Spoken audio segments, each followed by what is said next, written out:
प्रशांत कोरटकरच्या तपासासाठी कोल्हापूर पोलिसांचं विशेष पथक नागपुरात। कोरटकरला पळून जाण्यास मदत करणाऱ्यांवर कारवाई होण्याची शक्यता।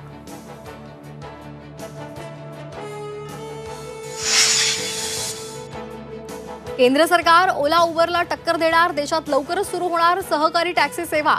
सहकार मंत्री अमित शहा यांची संसदेत घोषणा।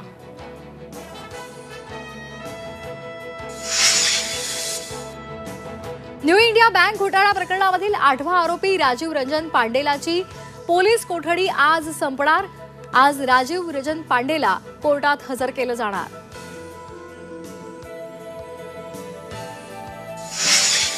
मुंबईच्या भांडू परिसरातून 50 कोटींचा मेफ्रेडॉन जप्त।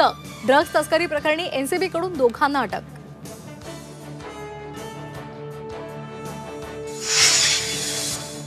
राज्यात उन्हाचा चटका वाढला, विदर्भात पारा 40शी पार। अकोल्यामध्ये उच्चांकी 42 अंश सेल्सिअस तापमानाची नोंद। पुढील काही दिवस पारा चढाच राहणार।